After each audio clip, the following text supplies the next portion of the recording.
We do want to just spend a little time talking about Sunday's Africa Cup of Nations final. It was controversial. There were chaotic scenes, a missed Panenka, and ultimately then Senegal beating Morocco in extra time.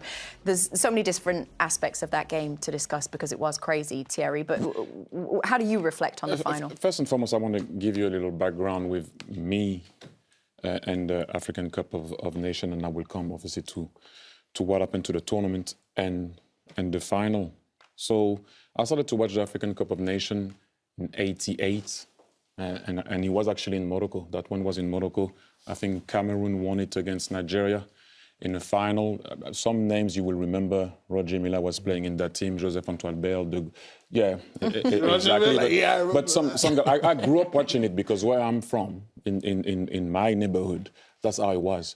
You watch the African Cup of Nations, you know, some guys will talk about Lakhdar Belloumi, that was a very famous player in Algeria. You will have a guy like Abdoulaye Traoré, you know, his nickname is Ben Badi for the Ivory Coast. And then I can mention the guys also that came to play in Europe, Didier Drogba, Samuel Eto'o, JJ Okocha and whatnot. That was always, for me, a tournament that I enjoyed to watch because you could see skills, great teams, and a good tournament. Really, that's my view, that's my opinion. I just wanted to say that because it's important. So I watched it.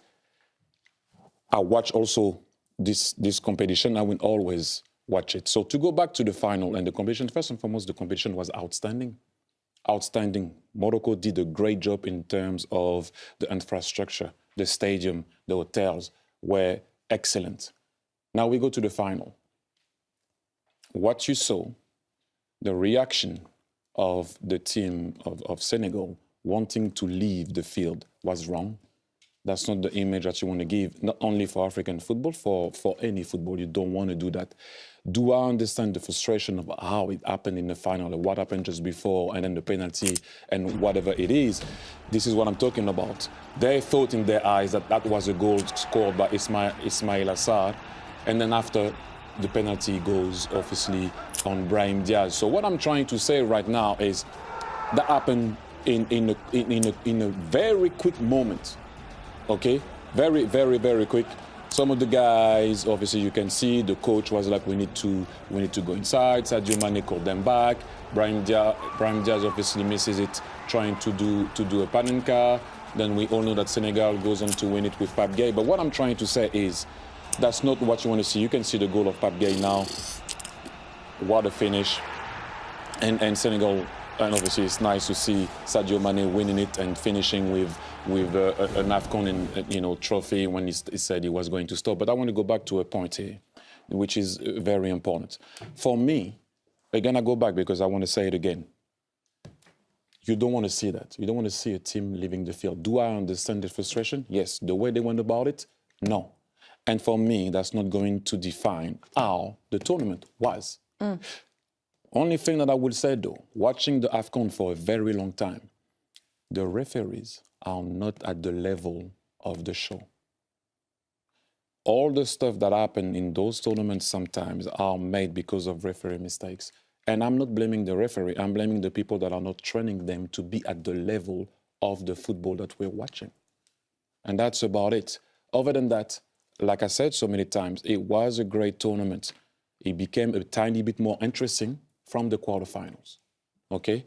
But I will always watch the African Cup of Nations. That is not what you want to see, but I personally won't stay on what I saw at the very end because the tournament was good. And the celebration of Senegal, it's nice to see Sadio Mane again finishing like that. And you know, I know you want to say maybe something about Sadio Mane and what he has achieved in his career. Yeah, he's had an amazing career, isn't he? And obviously, what the situation that happened in the final as well. Obviously, bringing his teammates back on. You've seen him spoken to El Hadji Diouf there, but you mentioned about the referees there. Could there not be a case where you actually bring some of the top European referees? I understand. No, it has to be. You have to give African referees a chance. It is an African tournament. It has to be African referees. I'm talking about sending someone, or I don't know, to put them to a certain level, because you can see there's mistake and more mistakes all the time. And it does tarnish a bit the tournament. And people always blame, you know, the tournament. It's not the tournament's fault. It's not the players' fault. It's not the team's fault. It is something that I think needs to change in order to have a better tournament.